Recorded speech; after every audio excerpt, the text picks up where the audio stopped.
الأستاذ سعد بن عبد الله بن علاس، مساك الله بالخير يا سعد. مسيك بالرضا والعافية. أنت معلم؟ أي نعم. عضو لجنة المناسبات؟ أي نعم. معناتك زميل مهنة أيضا. الله يمسيك بالخير أولا. والحاجة الثانية، وش اللي تجهزون له الآن للاحتفالات؟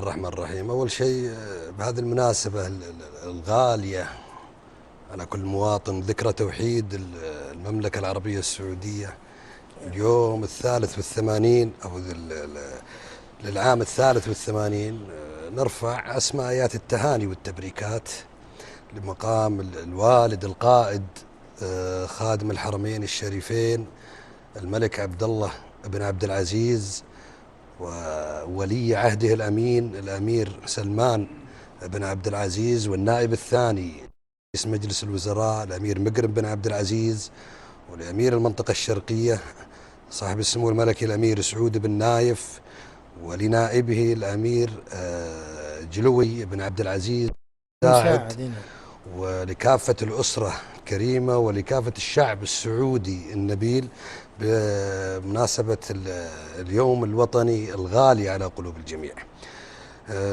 بالنسبة للاستعدادات، جهود الجميع، أعيان محافظة راس تنورة وأهاليها سواء رجال الأعمال أو الأهالي أو المحافظة والدوائر الحكومية، ما تجد صراحة من روح تعاون بين الجميع من أجل إظهار هذا اليوم بالشكل اللائق والشكل المناسب. الفعاليات كثيرة فيه، ونقول إن شاء الله أنه يقدم هذا اليوم بالشكل اللي يتناسب مع المكانة العزيزة لهذا اليوم على قلوب الجميع. اللهم آمين. الشيء اللي جهزتوه له مكمله تقريبا؟ جدول أعمالكم لهذا جدول الأعمال هناك من الفقرات المتنوعة، القصائد الشعرية، الأفلام الوثائقية، الشعبية. في أفلام معدة سابقا عن راس تنورة؟ شوف، بالنسبة لراس تكلم تنورة عن تطور المحافظة كذكرى يوم الوطني، أنت لما تتحدث عن هذا اليوم تتحدث عن اليوم الوطني. زين، راس تنورة أساسا هي مدينة صناعية، أنا ودي أستعرضها زين، ونشأت، شوف نشأت راس تنورة لم يكن هناك. راس تنورة هي الفرضة داخل، ولكن المدينة هذه اسمها مدينة رحيمة، ولكن سميت براس تنورة نتيجة الفرضة اللي داخل، لأنه يوجد أكبر مصفاة تقريبا من تكرير البترول في العالم في راس تنورة. الأفلام الوثائقية اللي جهزت هي بمناسبة اليوم الوطني. طبعا مدينة راس تنورة أول شحنة صدرت البترول في المملكة العربية السعودية من ميناء راس تنورة، من معمل التكرير المصفاة اللي هنا. إذا أول شحنة صدرت للبترول مدينة راس تنورة. لكن لما يقدم العمل هنا، أنت اليوم الوطني هو ذكرى توحيد المملكة، ما في شك، وبالتالي تتحدث عن مؤسس هذه البلاد وباني مجدها وحضارتها المغفور له بإذن الله جلالة الملك عبد العزيز.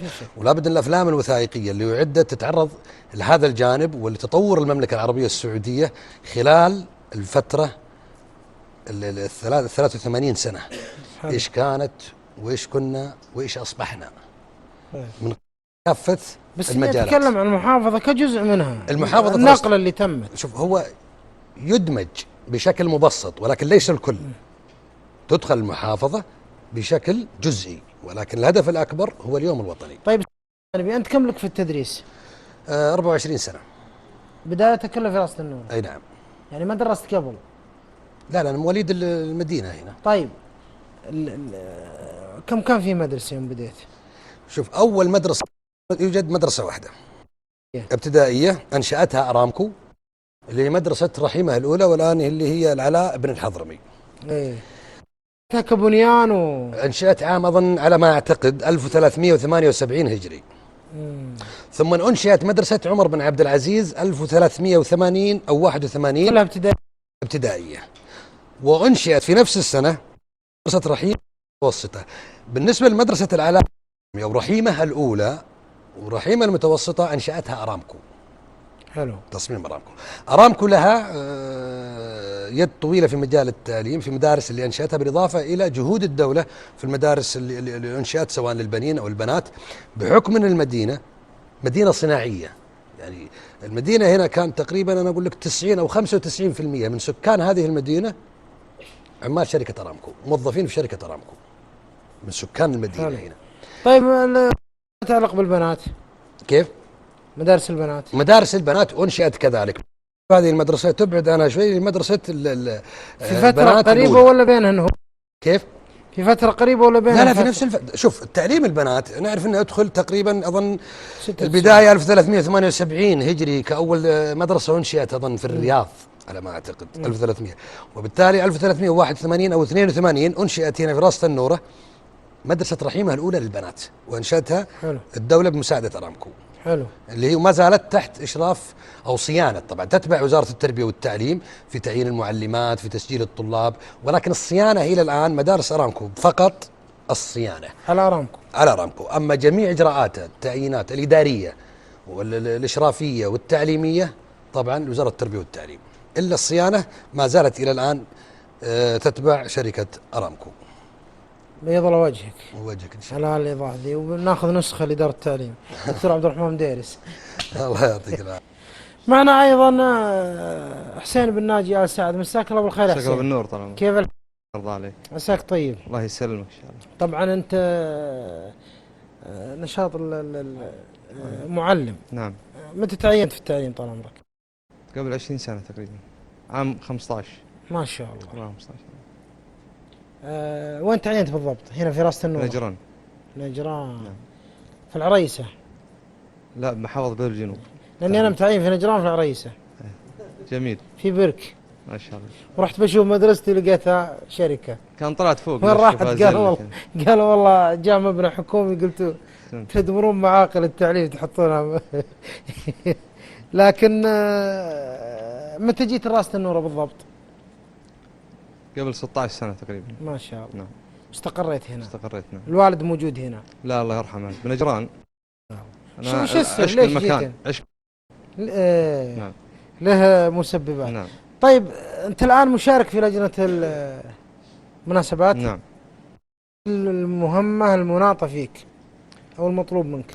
طبعا بالنسبة للأعمال اللي تقدم زي ما تفضل الأخ سعد، إن عادة يعني إنه يكون الأعمال أو توجه المجموعة كلهم بيكون في إبراز ما يخص اليوم الوطني. ممتاز. من زي ما تفضل أبو عبد الله من جانب سيناريو توثيقي. طبعا الإشراف على جانب الفلكلور الشعبي. نعم. صياغة السيناريو أي نعم أي نعم. ما شاء الله عليكم، حطيتوا الزامل، حطيتوا شيء خاص قحطان لابد. لا حنا وياهم واحد. لا لابد في ثقافة مجتمع. وجه واحد. بعدين هو واسطة جابك عشان زميله الله اقول لا يفرقكم. هذا اخونا ابو عبد الله ترى. كفو والله كفو بيك. ابو عبد الله ما يحتاج، انا وياه علاقة قوية سنين يعني. والله يديمها ان شاء الله. الله لا يفرقكم ان شاء الله. عليك. صياغة الفلكلور. نعم. وتجهيزه. نعم. طبعا من يجيكم نعم من برا الشعار. نعم في ما شاء الله. وش عديته محمد بن عجلان؟ في زامل محمد بن عجلان طير الثلاثة من غير قصور من طبعا. تاجر وشاعر وعضو لجنة وغير الامور اللي بنكشفها بعد. بعد ما تجهزون الفلكلور، التصور مثلا كيف مثلا زي مثلا الزامل كيف يجون الصف يتقدمون، هذه من عندكم بعد ايضا؟ نعم.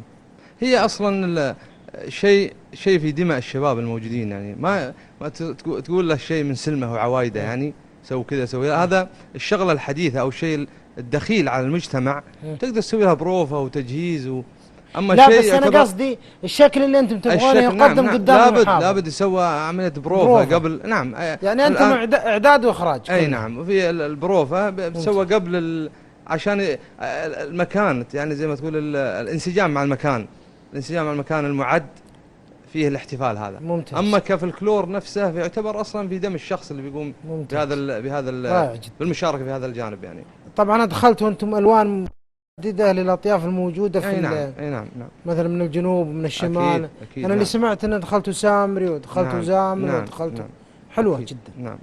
وتعكس صورة مرآة للمحافظات الأخرى أكيد. والمناطق الأخرى. أكيد نعم. إن عندك هنا خليط من عدة شرائح نعم أقدمها لك في قالب واحد. صحيح نعم. الله يبيض وجهكم. وجهك. معنا الأستاذ ناصر العج، مراسل جريدة الجزيرة في راسة النور. مساك الله بالخير أخوي ناصر. مساك الله بالخير ومسا الله الخير بالجميع بالحضور، وأبارك للشعب السعودي بمناسبة اليوم الوطني والأسرة السعودية الحاكمة. بالنسبة لجريدة الجزيرة، لها مكتب هنا في راسة النورة؟ جريدة الجزيرة يوجد لها مكتب في المحافظة، لكن يوجد المكتب الإقليمي في الدمام. في الدمام. وأنت كأول واحد أنت بديت هنا؟ أول محرر في راسة النورة. قبلك ما في أحد؟ ما كان فيها، كان في طبعا بعض الزملاء في مناطق أخرى كانوا يقومون بتغطية بعض المناسبات. طيب بصراحة تنقل السلب والإيجاب، ولا تنقل الإيجاب، ولا تنقل السلب، ولا تعتمد على المانشيتات التاتش القوية؟ الحقيقة الواحد ما هو مدح للنفس، ولكن يعني هدفي من يعني قيام بدور المحرر أو المراسل في المحافظة، لأني رأيت احتياج المحافظة إلى مثل هذا المحرر ليقوم يعكس واقع المجتمع، ولا طبعا أن الصحافة هي مرآة المجتمع. مكتب جريدة وكيف أصبح أول محرر أنت، الأنشطة اللي أنت تمارسها يوميا كمحرر في راسة النورة، هل فيه بيني وبينك فقر أخبار أو فيه غنى أخبار، فيه شيء يستاهل؟ الحقيقة هو الأمر متوسط، يعني أحيانا الأخبار أحيانا تجيك مثل السيل في فترة من الفترات، وأحيانا تشح لين ما عاد فيه أي خبر أو مادة، لكن التوازن مطلوب. إذا صار عندك أزمة أخبار، تكلم بن عشلان ولا بن حمرول تستفزعهم؟ أعطونا أي مشروع ولا شيء، ولا ما عندك مشكلة يومين ثلاثة تنزل الجريدة بدون خبر؟ هو هذا الحاصل. في طبعا هو بالنسبة لنظام التقارير الإخبارية اللي سواء عن المحافظة ما تكون يعني بشكل يومي، يعني بين فترة وفترة نركز على موضوع اللي هو الخدمات، نركز على موضوع الجوانب الإنسانية في المحافظة، أخبار اقتصادية، أخبار مجتمع. طيب بصراحة وش أكثر أنت المحلية؟ أنت طبعا محليات. أي نعم، أركز على المحليات أكثر. وش الأخبار وش تنزلها عن إيش؟ أكثر ما أركز الحقيقة الآن في شيء في صالح المواطن، الخدمات اللي يحتاجها المواطن، الناس اللي بعض الأمور اللي ممكن مشكلة لها عالقة لها سنوات، والإجراءات أحيانا تعطل تنفيذ مثل هذه الخدمة. وأضرب لك مثال اللي هو منطقة إشعاب في موضوع الكهرب، وأنها استمرت سنوات بدون كهرب، ولكن لا شك أنه طبعا في جهود سابقة. وش منطقة إشعاب؟ قرية؟ هذه القرية اللي الآن فيها حنا، هذه القرية اللي الآن موجودين فيها تابعة لمحافظة راسة النورة، تبعد 20 كيلو. فمن ضمن الأخبار والتقارير اللي أعددتها عن القرية، طبعا احتياج الأهالي المنطقة إلى خدمة تعتبر مهمة وحاجة اللي هي حاجة الكهرباء، فكانت القرية محرومة من هذه الخدمة الضرورية. ولكن بعد توفيق الله سبحانه وتعالى وبعد إجراءات سابقة ومطالبات من الأهالي تم طرح الموضوع في الجزيرة، وفضل من الله سبحانه وتعالى شهرين والحمد لله الكهرب تم تشغيلها في القرية، ولك أنت تتصور مشاعر الناس وفرحتهم بقدوم الكهرب. طيب أخوي ناصر، الجبيل تابع لكم يعني ضمن نشاطك الصحفي؟ لا ولا في محرر؟ مالك له الجبيل فيها بعض اللي هناك يغطون. طيب ليش تسأل وزير النقل قبل فترة في ايش دخلك؟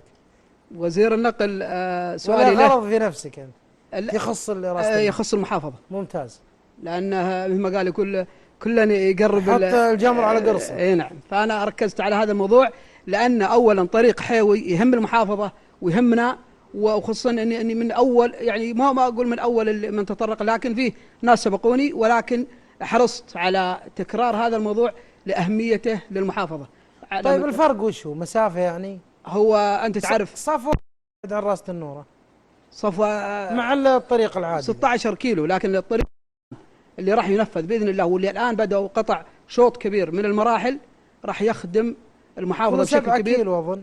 7 كيلو ممتاز. وراح يخدم المناطق اللي حول راسة النورة وسواء موظفين. تعرف أن رأس النورة يوميا ما يقارب يمكن أكثر من 10,000 سيارة موظف الأرامكو يوميا. فهذا الطريق لا شك. أضف إلى ذلك أنها منشط سياحي، ولا شك أنه راح يكون وجهة في المستقبل إن شاء الله في حالة اكتمال المشروع. نبيك احنا نحتاجك في كثير من الأمور، حتى في الشريط الإخباري عندنا على أتم الاستعداد. بس ودنا يكون الشيء السلبي تراسلنا بالشيء السلبي على أتم الاستعداد السلبي والإيجابي. الله لا يهينك أخوي ناصر. الحقيقة أن كاتب عامر الله يبيض وجهه ان التقينا فيك، وزميل واعلامي ولك باع في مهنتك، الله يوفقك. ابو عامر اخ الجميع والله يبيض وجهه ويكتب اجره، ومن يسمع وعلومه غانمه الحقيقه، غني عن المدح والله ابو عامر، ما في شك، يستاهل كل خير.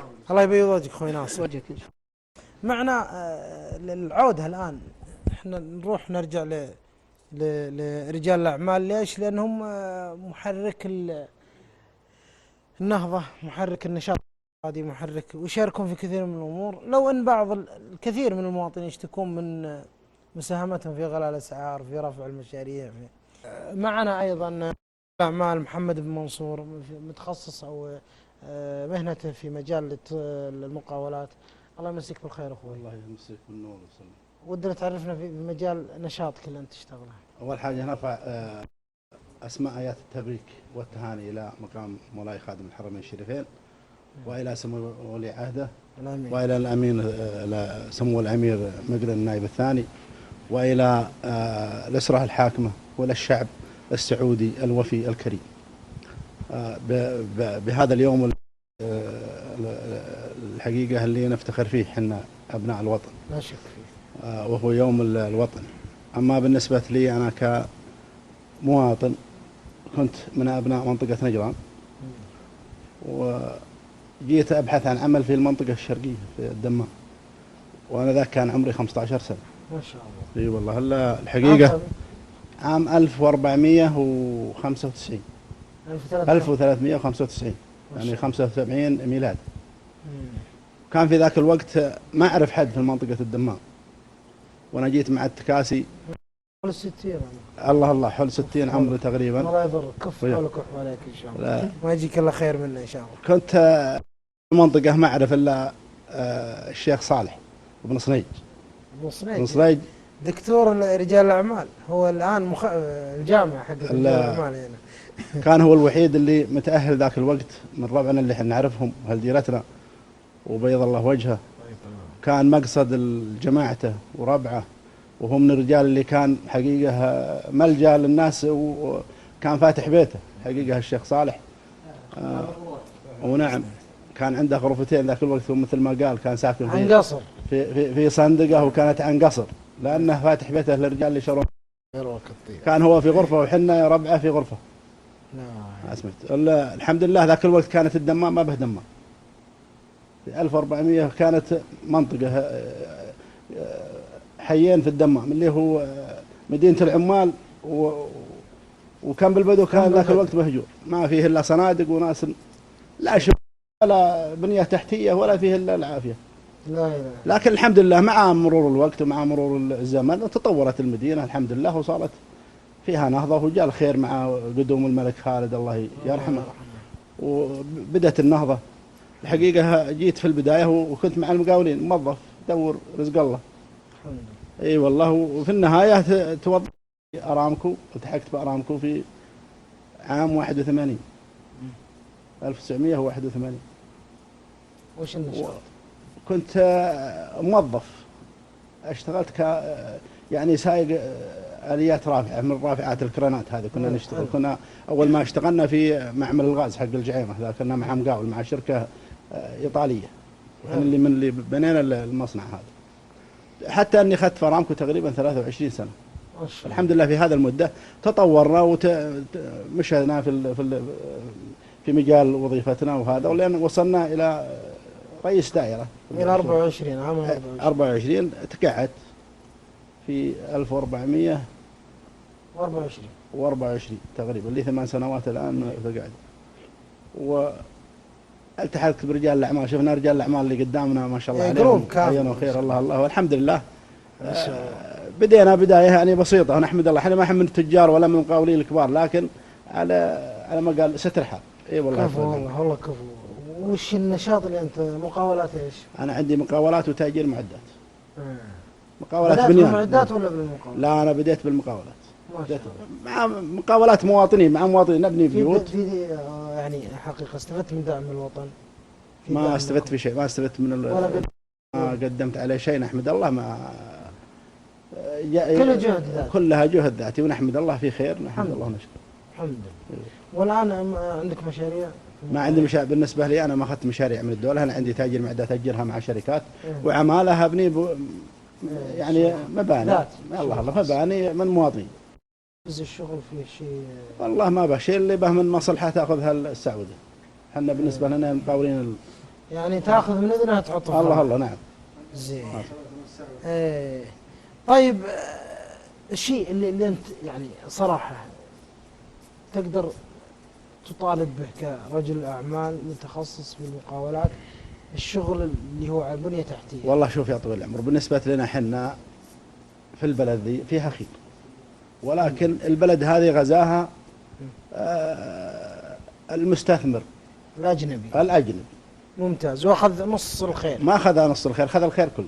ما خلى بالنسبة لنا ما خلى الا 8%. خلى 8% الهوامير. حنا المستثمر عندنا هنا اشتغل كلمة مستثمر. المستثمر المفروض اللي يجي في البلد يكون مستثمر صاحب شركة، صاحب مصانع، رجل يحط يعني شركة تحط مصنع وتنتج منه للوطن ويستفيد منه المواطن. صح. ولا شك الآن أي أجنبي يجي عنده 50,000 60,000 80,000 حطها في الصندوق وقالوا هذا مستثمر، وهذا مصلحة المواطن اللي عنده. نعم. السيولة 60,000، القروض 6 مليون. الله. وحنا المواطنين صرنا في مهمشين يعني. والمستثمر ذا صار له الميزة في البلد حقيقة. طيب ما في شيء يقدم لكم أنتم صغار المستثمرين؟ يعني بأنني ما أنت عندك شركة، أنا أدعمكم مثلا بمعدات من الدولة وبقروض ميسرة بفوائد قليلة، ما أدعمك بعمالة، أدعمك مجالنا حنا ما فيه دعم. الدعم يا طويل العمر بالنسبة للمقاولين اللي مع المواطن، المفروض اللي يستفيد منها المواطن إنه ما يجي عليه سعودي. صح. الآن أنت عندك 20 عامل ولا 30 عامل وتبني مع مواطن له بيت، وش بتحصل ورا البيت هذا؟ 60,000 50,000 40,000 في سنة. ما جات رواتب للسعوديين اللي معك فعلا، لا تحطهم. هم السعودي ما راح ينفعك في مهنتك أصلا. هذه الله يعين. مهنة البنيان شو اسمه الشاقة هذه ما راح ينفع فيها السعودي. وش يسوي؟ ايش يشتغل بناي؟ مستحيل. يشتغل مليس ما يقدر.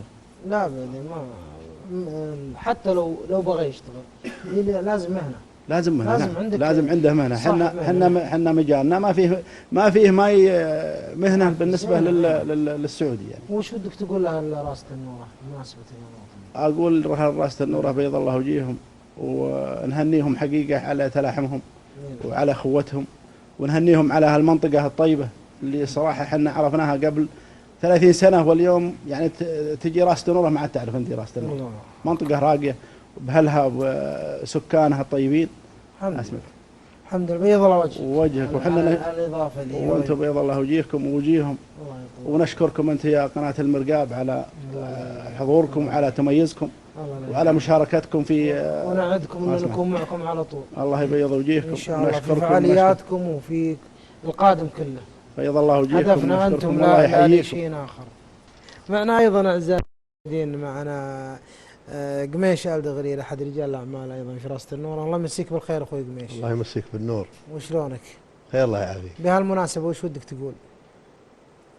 والله ودي اهني نفسي باليوم الوطني، واهني ولي الامر الملك ولي عهده وسمو الامير سعود بن نايف امير المنطقة الشرقية، وكل مواطن سعودي وغير سعودي على هذا الوطن من جهة الوطن يحتفل معنا مثل ما احنا نحتفل، لأن الوطن الأرض اللي تقعد فيها طالت ولا قصرت كلنا مواطنين، التربة اللي تربيت عليها. نعم. وش نشاطك التجاري؟ مقاولات، خدمات مساندة، صيانة، منشآت البترولية، غاز، عندي تجارة الغاز، غاز البيوت والغاز الصناعي. كيف تجارته؟ محلات غاز. ايه. بيع تجزئة أو بيع جملة في الغازات الصناعية عندك وغازات السيارات البيوت. ذي الكبار اللي تعبي ذي الكبار؟ لا أنا موزع لها. إيه. يعني نحتاجها في رحيمة، تحتاج الغازات في راس تنورة، في المصفاة. أنت كل في راس تنورة، وفي ما لك نشاط برا؟ عندي في الجبيل، وعندي في الرياض، وفي ينبع، وفي جدة، وفي شيبة، المناطق اللي تتطلب صيانة مع أرامكو ومع سابك. صيانة صيانة المعامل، التبريد الصناعي والتبريد السكني، صيانة خزانات النفط، خزانات الماء. كم أو طاقة الشركة أو قدرة الشركة أو من العمالة، كم اللي تحت إدارتكم الآن؟ عندي من العمالة ما يقارب 250 عامل، وأحيانا نضطر نحن نستعين بشركات أخرى نستأجر منهم عمالة، يكون عندنا نقص عمالة. أقصى قيمة حققتوها من ناحية الموارد البشرية عندكم؟ أقصى قيمة عمالة عندكم كم وصلتوا له؟ أقصى قيمة؟ أي راتب يعني للموظف؟ عدد بشر يعني. عدد بشر؟ يعني يوصل أحيانا 500 موظف، 400 450 حسب عدد المشاريع وحسب حاجتنا لهم. المقاولات اللي أنت أخذها. نعم. فيها العملية مجدية ولا فيها نسبة وتناسب؟ فيها يجي فيها خير أكثر الأوقات من فضل الله، وأحيانا تختلف. وش العوائق في نظرك أنت؟ العوائق مثل ما تفضل الجماعة في السعودة اللي ما هي مدروسة، مجرد فرض بدون تمييز، بدون تجهيز، بدون برامج للسعوديين اللي يبغون يوظفونهم. ما في لهم برامج مسبقة، ما في برامج مستقبلية. وقليل السعودي اللي فني مثلا تخصص فني صيانة معامل كيماوية مثلا. نعم. اللي أرامكو تشتغلها يعني نادر تلقى سعودي. ما هو بشرط أن يكون في تخصصات معينة. احنا بيجينا الأجنبي بيشتغل عندنا وبيتعلم الصنعة. يعني الكهربائي بيجي بيدعم شغله، الحرف الثانية بيجي بيدعم خبرته، بيدعم معرفته. طيب. البلد بيتعلم فيها. يعني بإمكان السعودي يتعلم إذا صار عنده رغبة، إذا صار فيه معاهد تعلم، إذا صار فيه نظام للسعودي، راتب معين، حد أدنى للموظف السعودي. طيب السؤال هنا حتى ما يعني نجمعها كلها سلب في سلب في سلب. الشيء الإيجابي اللي يقدم من الدولة لك كرجل أعمال في نشاطك أنت؟ أقدر الأعمال الحرة في أي مكان في المنطقة في المملكة العربية السعودية بدون عائق. والدعم؟ الدعم موجود. لكم دعم مادي؟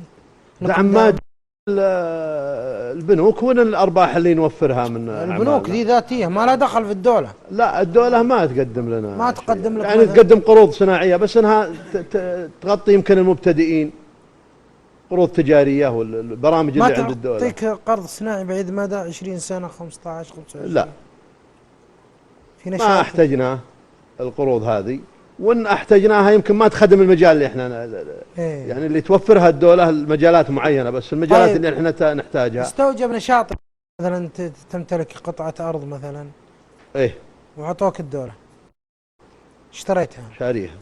وين؟ النورة؟ في راس تنورة وفي دمام وفي جدة أشتري، هي يا بالتنازل يا أشتريها. الله يعين. شغلتكم فيها شوية خسارة، يعني جهاد بيني وبينك. هي المقاولات جهاد. يوم من الأيام تلقى لك 10 من الأخوان خاتينها ما تدري وينها، والمشروع يستوجب منك 30 40 عامل والأخوان، بس إن التعديلات الأخيرة ممكن.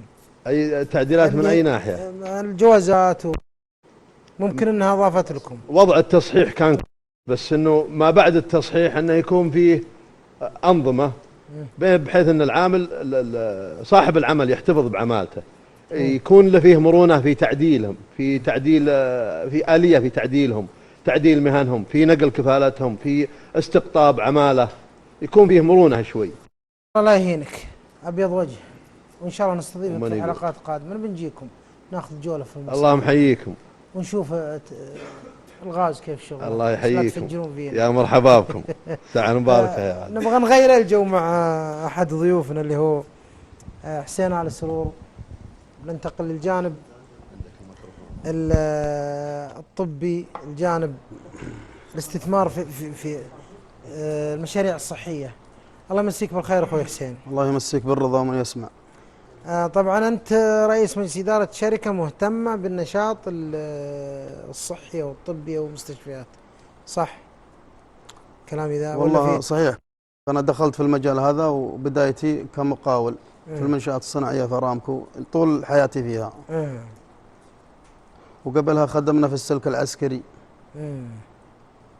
في منطقة الخفجي.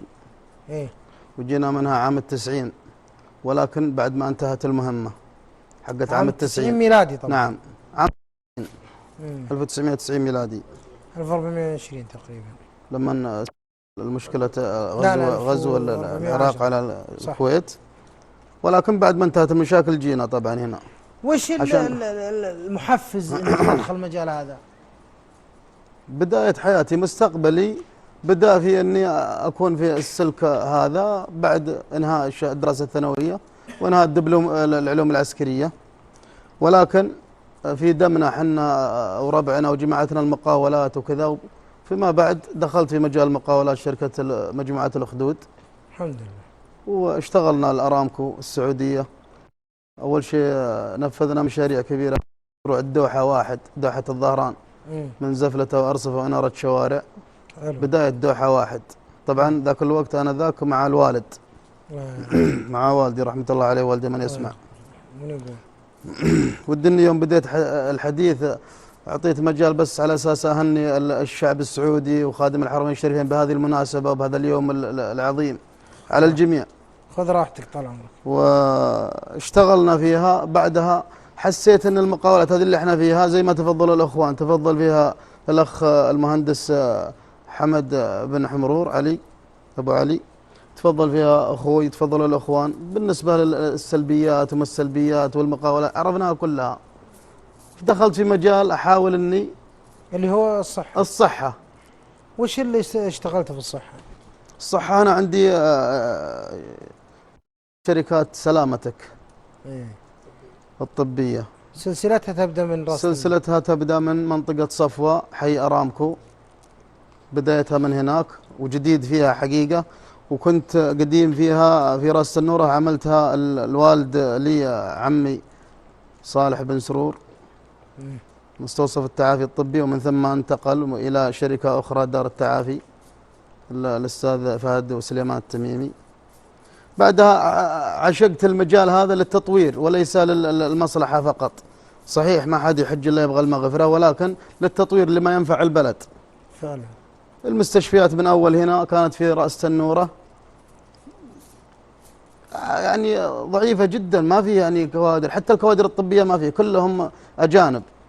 صح. ولكن الحمد لله بفضل رعاية ولاة الأمور وكذا خدموا فيها كمباني وليس ككوادر وكادر طبي.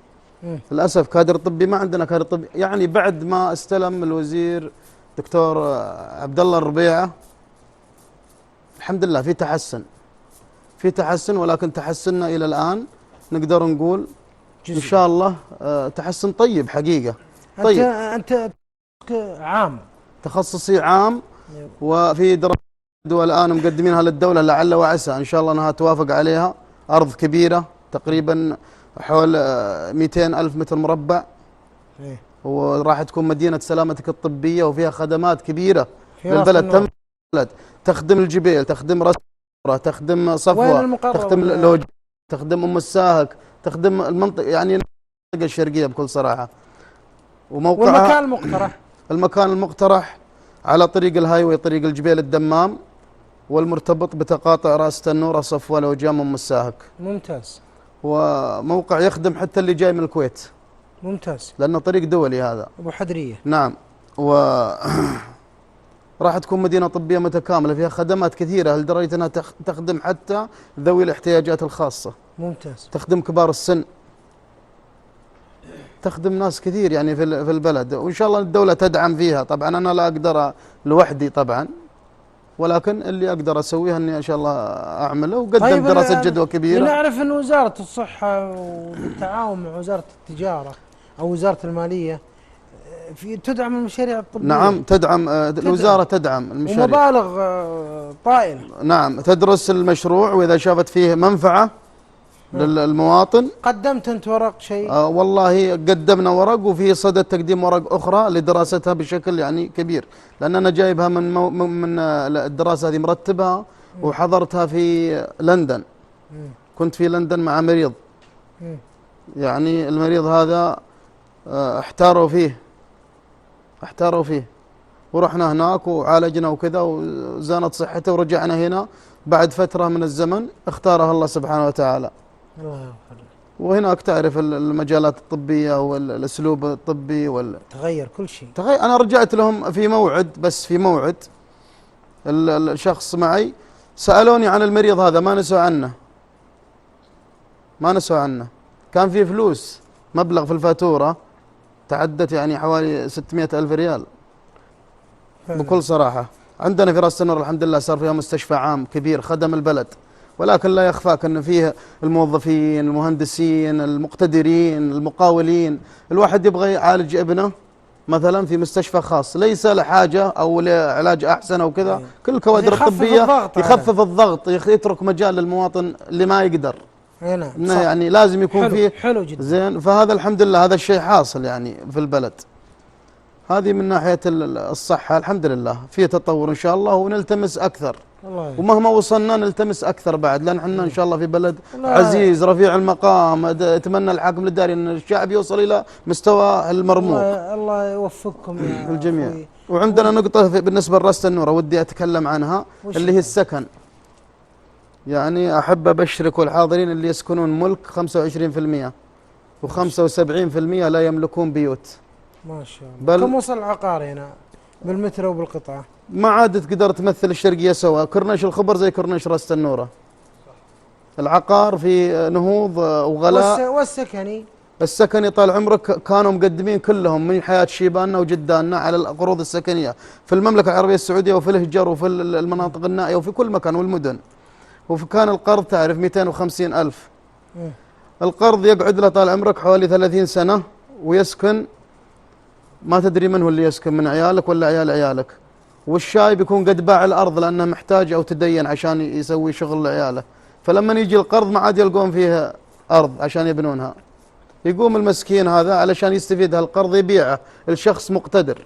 تعرف القوي ياكل الضعيف. يبيع الشخص مقتدر، إذا قيمته 250 يبيعه ب60 ألف، ويبقى المبلغ هذاك يستفيده صاحب العقار علشان يلقى الضعيف ال60 ألف. 60 ألف تلقى منها حوالي 50 مدفوع إيجارات متخلفة أو دين أو ظروف أو أي حاجة. 10,000 للبقالة. فالحمد لله رفعت الدولة صندوق التنمية العقارية رفع إلى 500 ألف، ودنا مع ال500 بعد يعطونهم الأرض ذي ويستعجلونها. لأن سكان راس، أنا أتكلم عن راس النورة، يعني راس النورة. طيب في قيمة يعني في مكان في مخططات في مكان. نعم في مكان يجب المكان هذا أنه يعني يستغل، والمعدات الحمد لله والتطور المعماري والعمراني يجب أنه يدفن، ويجب وفيه محجوزات الأرامكو غير محتاجة لها، يجب أنها تخططها للمواطن.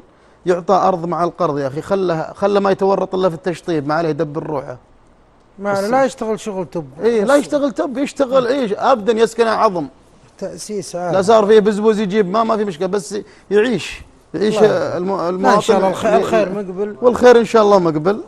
وهالراس النورة فيه ناس مقدمين من عام 1400 عام 1414 إلى اليوم على أراضي أعلنوها لهم وعطوا على أساس يعطوهم الأراضي، وما زالت الآن في الكمبيوتر ما في أراضي. طبعا يجب أن يستغل هذا الخير لكي يعيش المواطن عيشة كريمة. بس المواطن السعودي لا يحتاج إلا عيشة كريمة، ولا هو من أرفع المواطنين والبشر على فكرة. يعني الحمد لله.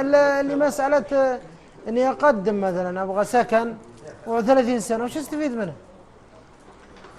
والله الاستفادة أنه يمكن يعيش ولد ولدك فيها ويدعي لك، تلقى الدعاء. كارثة، علما أن الملك وجه والأراضي متاحة والشغل متاح. الملك موجه، لكن البطانة المسألة فيما بين المواطن وبين القيادة.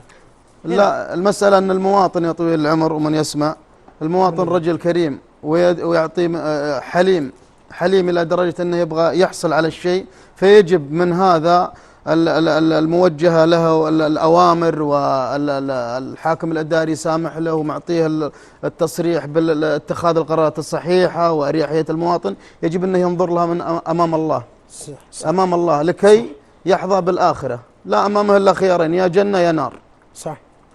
أنا ما أقدر أحكم عليه بالجنة والنار، ولكن أنا واحد شخصيا لو أتكلم عن نفسي ما إلى الآن حتى القرض ما حصلته ولا أبغاه إن شاء الله، لكن ودي باللي حولي محتاجه يأخذه. الحمد لله. وهذه رسالة بعد. نعم هذه رسالة. كل مواطن يكون هذه رسالة. يعني يكون صادق وصريح ويرغب الخير لبلده. ليس كل ما يقال يعني انه يعني خروج عن النص او قلة ادب. لا لا لا لا بالعكس لا، تؤخذ على انها بالعكس دعوة للتفتح، دعوة للإصلاح، دعوة للنظر إلى حاجة العلم أن ولي الأمر وخادم الحرمين أطال الله في عمره ووجه وأمر ودعم بس لكن إن شاء الله أقول كلمتي الأخيرة. أي نعم خفض. وفي كلمتي الأخيرة أوجهها للشباب السعودي بشكل عام، لما يكونون بيطلعون على الجوال أو الاستقرامات هذه أو الكلام الفاضي أو هالحداثة اللي مفروض أنها تصب لصالحنا وصبت للعكس ضدنا. أي ضدنا. وتحريض أحب أني أنوه عليهم بكلمتين بسيطة. أبارك لهم باليوم الوطن، وعايدهم وعايد الأسرة وعايد الشعب السعودي كل طبقاته، أنهم إذا جاء ينقد على أي إنسان، سواء على دكتور الربيعة كوزير، سواء على المياه والصرف، سواء على الكهرباء، سواء على اللي يكون، ينقد بأسلوب راقي يليق بمستواه كسعودي، بغض النظر عن وش يكون من القبائل، يليق بمستواه كسعودي.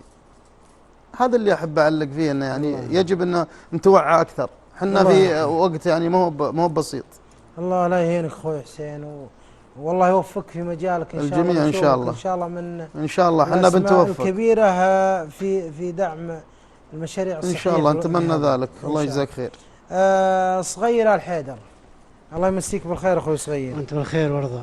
أنت طبعا في المجال المقاولات كنت والآن الحين ما عندنا إلا الخير. تبت أجل تبنا خلينا على الكبارية. عدت والعود أحمد. نعم. طيب السبب الرئيسي اللي خلاك تترك المجال ذا ليه؟ والله السبب الرئيسي طال عمرك المكتب العمل. ضغط عليكم لين؟ ضغط علينا خلينا كل شيء لوجه الله. لوجه الله. طيب اللي تفكر فيه أنت أنك تدخل فيه جديد؟ أفكر فيه طال عمرك أول شيء نهني الشعب السعودي وعلى اليوم الوطني. ممتاز. وجلالة الملك ولي العهد النائب الثاني والأمير سعود بن نايف أمير المنطقة الشرقية. أمير المنطقة الشرقية والشعب السعودي. طيب أنت كم لك في راسة النوى؟ أنا اللي في راسة النوى طال عمرك 37 سنة. ما شاء الله. أنت تقاعدت من العمل أنا كنت في أرامكو. نعم. وش طبيعة عملك في أرامكو؟ كنت أول شيء أول ما ابتديت في أرامكو كنت سواق كرين. إيه. عقبها التحقت بالحرايق. إيه. طبعا أرامكو يقولون أنهم يطورون موظفينهم، أنا ما أدري. أرسلوك برا درسوك؟ ما أرسلوني ولا شيء. كرفوك لين تقاعد؟ كرفونا يعني ما طلعنا عند حتى الشركات الأجنبية ما ودها تخدمك. صغير، ذكرت لنا انك في ارامكو مضيت 37 سنة تقريبا ولا كم؟ في ارامكو 24 سنة. زين. طيب ما في خلال عملك فيها ما تطور عندك يعني ما استفدت، اكتسبت مهارة؟ كسبنا مهارة، كسبنا تطبقها على أرض الواقع، يعني تحط لك منشأة صغيرة تشتغلها على ضوء ما اكتسبت من مهنة ومن تطوير للذات. والله أنا اشتغلت مجالات في الأرامكو، وكان عندي شريك بعد رجال إن الله يستر عليه، صرت وخدت أنا وياه سنين، وبعدين كل واحد خذ حقه وراح، وابتديت لي الحين في شغلة ثانية. وتعرف الضغوط تجي، وحنا مع الخير واجد الحمد لله، واللي عندنا يكفينا. احنا نشكرك، نقول لك بيض الله وجهك. معنا ايضا اعزائي المشاهدين صوت يام ناجي بن باسم. الله يمسيك بالخير اخوي ناجي. الله يمسيك بالرضا، مرحبا ومسهلا.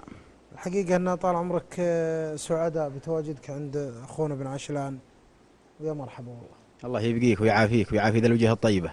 نهني اخونا واستاذنا الكريم، يقول المدح في الوجه مذمه، وانا عكس الكلمه ذي. الثناء والمدح للرجال دام عايش معك. فيها بيت الشاعر يوم يقول انا اشهد شهاده حق ما يخمد الكيات، ويجعل معالمها على الضلع منحوته، سوى اللي يذم الحي ويمجد اللي مات، ويعلم صيته عقب ما ياكل حوته. الله اكبر. ابن ابو عامر غني عن التعريف، ويستاهل الطيب، من فعل الطيب يستاهله.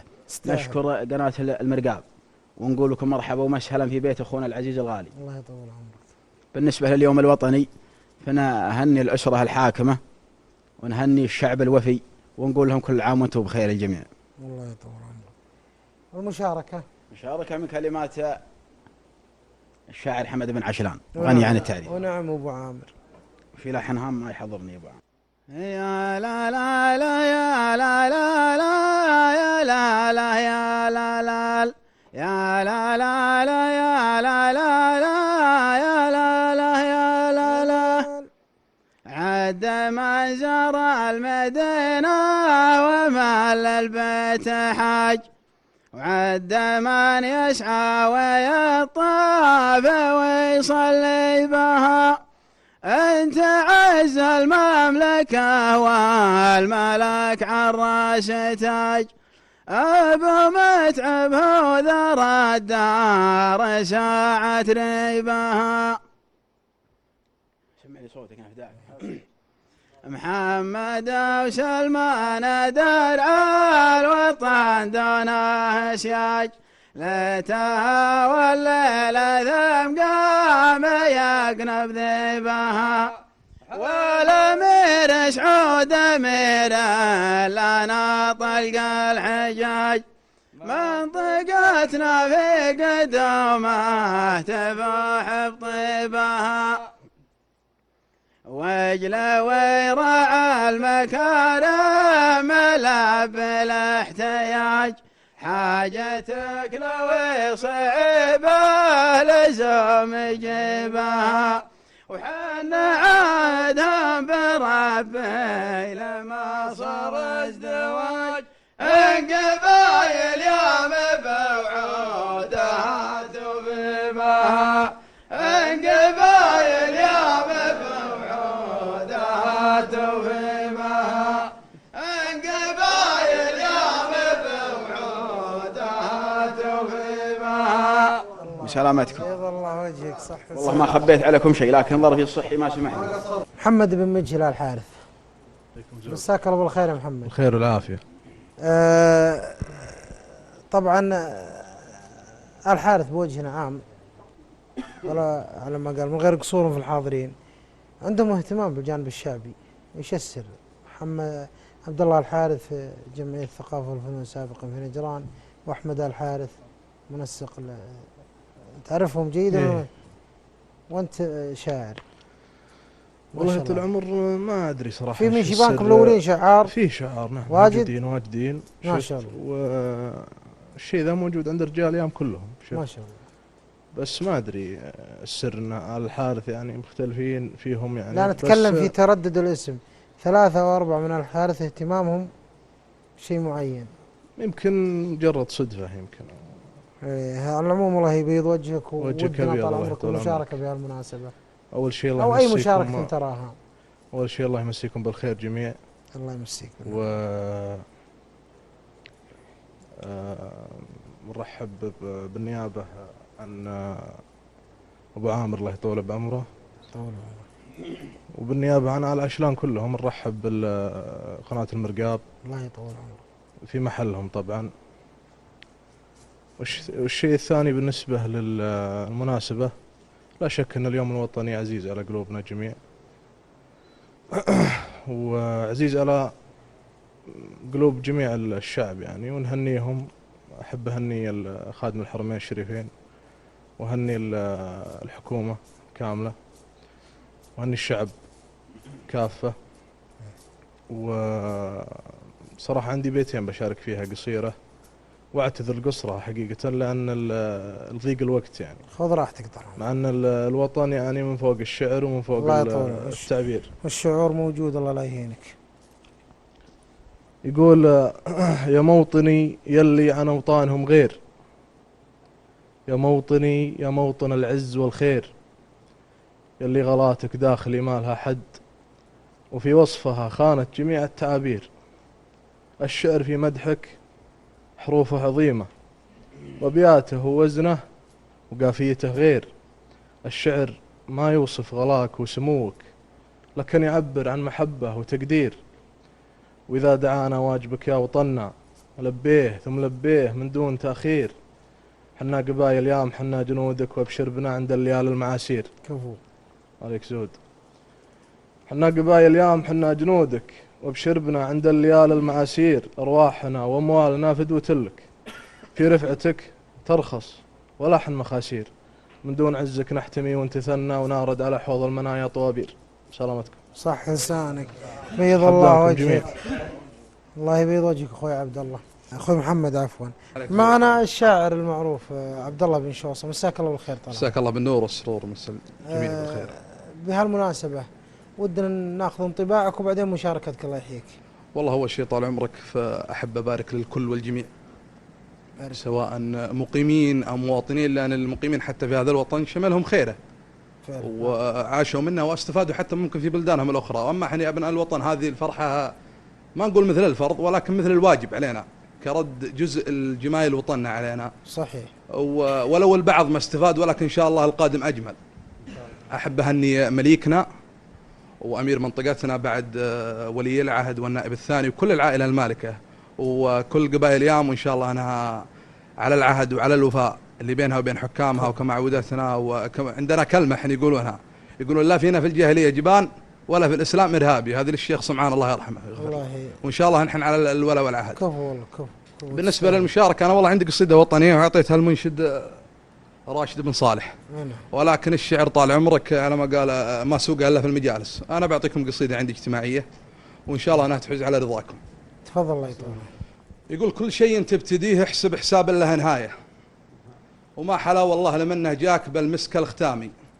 ما أخبرت الذيب لا درهم يدرهم دون غاية، وكل رجل ما مشى في العيب تلقى له مقامي. والعرب لو تختلف في عد واسماء وكناية، تتفق بأن الفعول أساس تخليد الأسامي.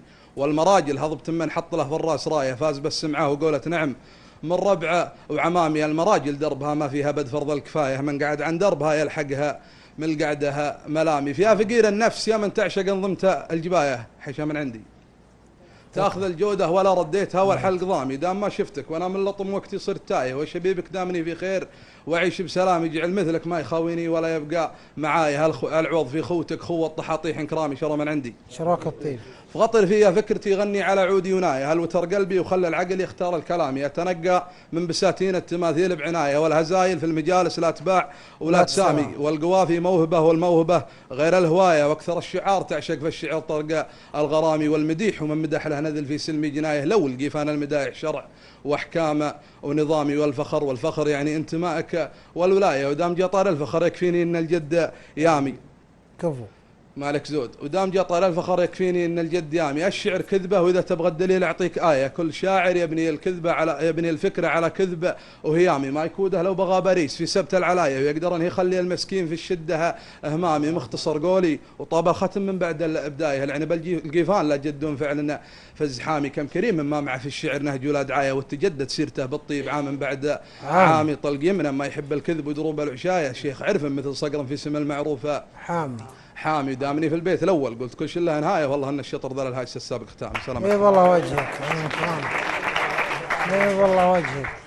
كيف حالك يا راشد؟ الله يعافيك الله يمسيك بالخير. بخير النور ان شاء الله. كل عام وانت طيب. وانت طيب بصحه وسلام. نبي المشاركه.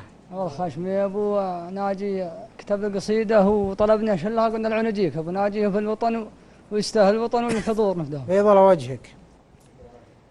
يلا يا رحمن تحفظ وطننا من بلا الحساد وغدر الحقود، دارنا اللي في رباها سعدنا في دار حكامنا للسعود، يا ملكنا والولايا ملكنا كل يوم كل ليل يزود، وانت يا صقر العروبة فخرنا والمواقف يا ملكنا شهود، بك يا ابو متعب نهني شعبنا والشعب لك يا ملكنا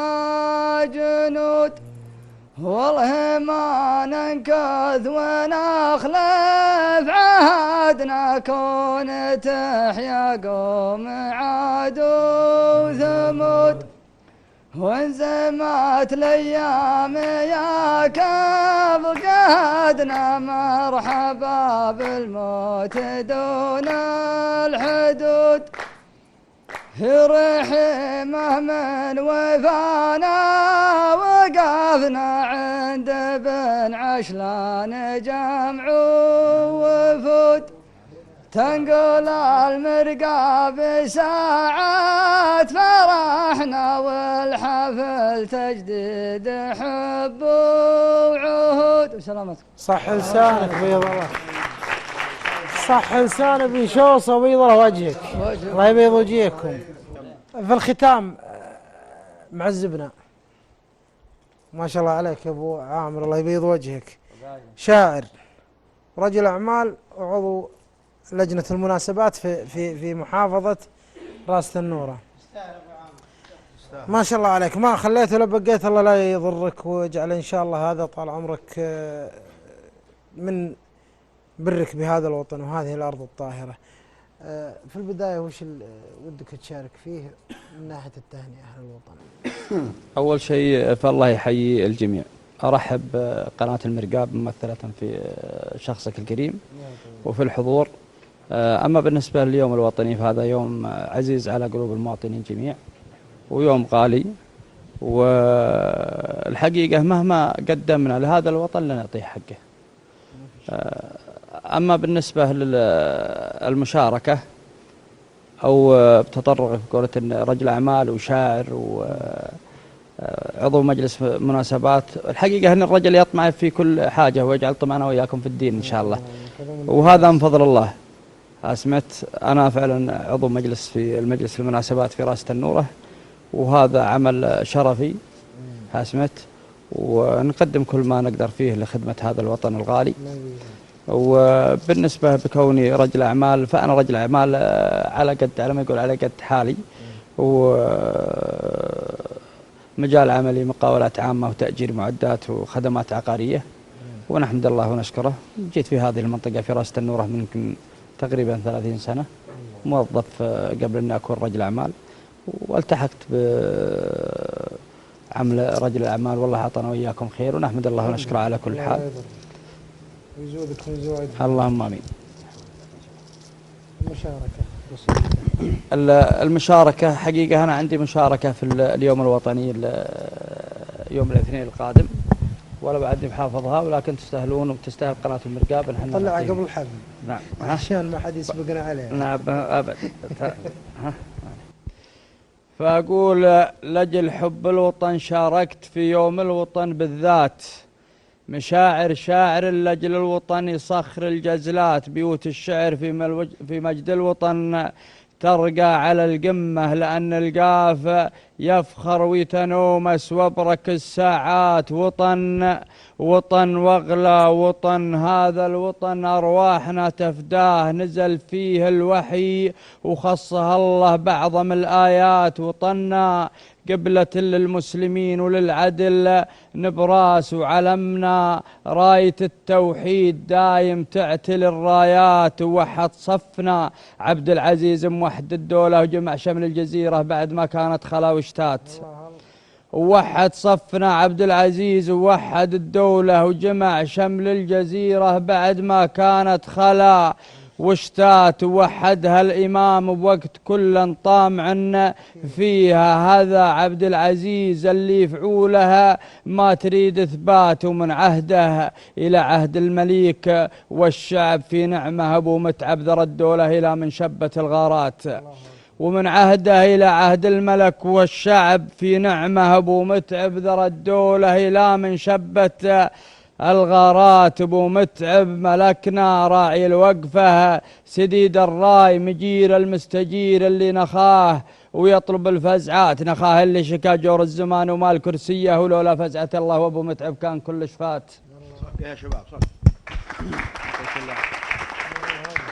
نخاه اللي شكا جور الزمان ومال كرسية، ولولا فزعة الله وأبو متعب كان كل شفات. مواقف مملكتنا واضحة ما تنتظر توضيح، تمد الخير لأهله والعدو تكتمها في لحظات. ولي العهد راعي العهد درع المملكة سلمان ذر الدولة وصمام الأمان وراعي الطولات، ومقرن راعي الشبر الطويل وراعي الوقفة يحل المعضلة والنحتم الموقف فله ميقاف. ووزير الداخلية يستحق الشكر والتقدير بالنايف محمد أشهد من خلفها ما مات على نهج الأبو مسك الأمور وأمن الدولة وصار الكل في أمن وأمان، وعاش في خيرات وحن في الساحل الشرقي فرحنا يغتشيها سرور. ونرفع للأمير أزكى تحيات وتبريكات لأمير المنطقة سعود بن نايف رفيع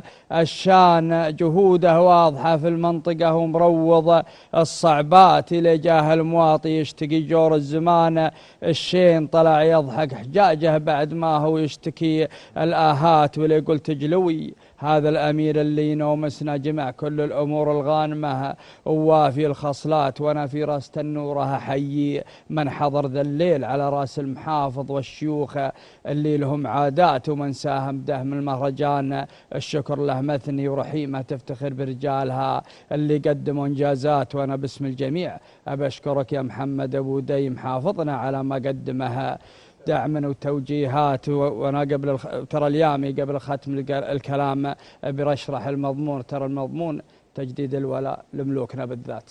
سلامتك. طيب الله وجهك، طيب الله وجهك.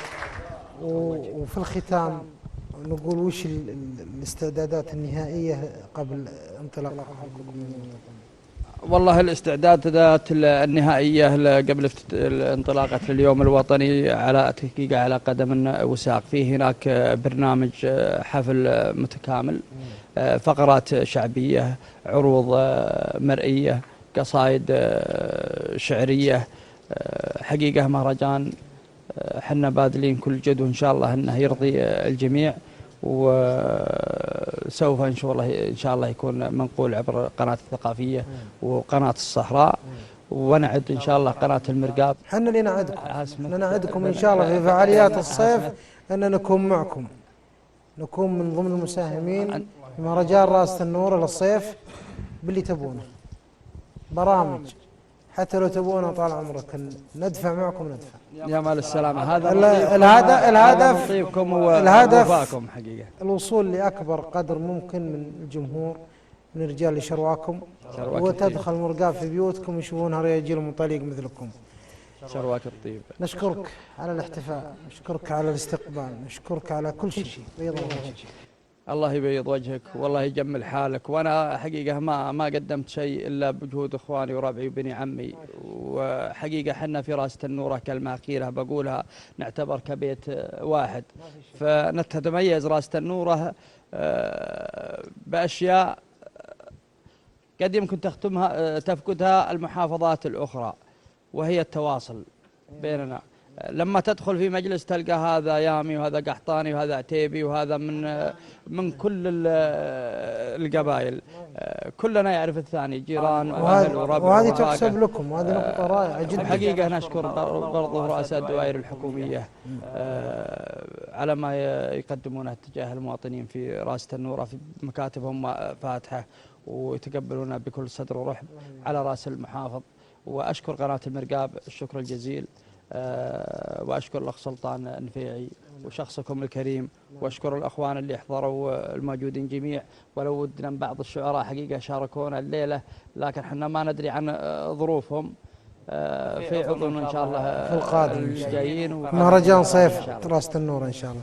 أعزائي المشاهدين، هنا وصلنا معكم إلى ختام حلقتنا في هذه الحلقة الاحتفائية من محافظة رأس النورة بوجود شريحة كبيرة من المجتمع في ضيافة رجل الأعمال محمد بن عشلان آل سالم.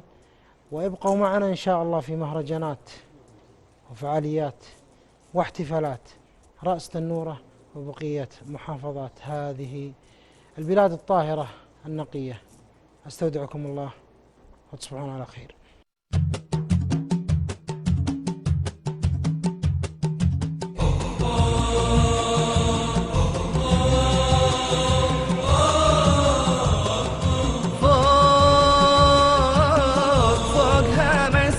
وين كنتي ثرى فوق فوق هام السحب فوق عالي الشهب يا أغلى ثرى فوق عالي الشهب فوق هام السحب وين كنتي ثرى فوق هام السحب فوق عالي الشهب يا أغلى ثرى مجدك لقدام وامجادك ورا وانحكى فيك حسادك ترى ما علينا بهرج حسادك أبد أبد انت ما مثلك انت ما مثلك بهالدنيا بلد والله ما مثلك بهالدنيا بلد من دعا لله بشرع وحكم يستاهلك يستاهلك ومن رفع راسك على كل الأمم يستاهلك يستاهلك ومن ثنى بالسيف دونيك والقلم يستاهلك يستاهلك يستاهلك من دعا لله بشرع وحكم يستاهلك يستاهلك ومن رفع راسك على كل الأمم يستاهلك يستاهلك ومن ثنى بالسيف دونك والقلم يستاهلك يستاهلك يستاهلك نستاهلك يا دارنا حنا هلك انتي سواد عيوننا شعب وملك فوق هام السحب وين كنتي ثرى فوق هام السحب فوق عالي الشهب يا أغلى ثرى فوق عالي الشهب مجدك لقدام وامجادك ورا وانحكى فيك حسادك ترى ما علينا بهرج حسادك أبد أبد انت ما مثلك انت ما مثلك بهالدنيا بلد والله ما مثلك بهالدنيا بلد انت ما مثلك بهالدنيا بلد والله ما مثلك بهالدنيا بلد انت ما مثلك بهالدنيا بلد والله ما مثلك بهالدنيا بلد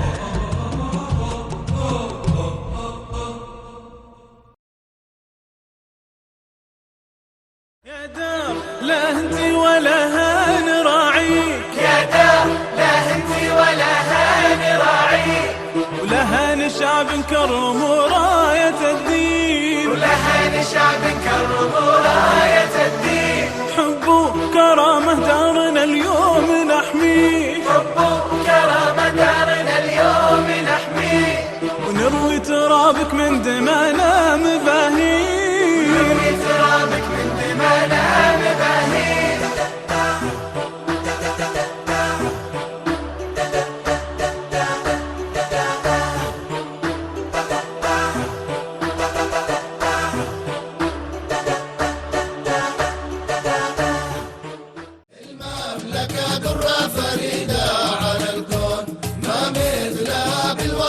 والشكل واللون، هي قبلة الأنظار واللي يصلون، وهي جنة الدنيا وبوابة الدين. المملكة درة فريدة على الكون، ما مثلها بالوصف والشكل واللون.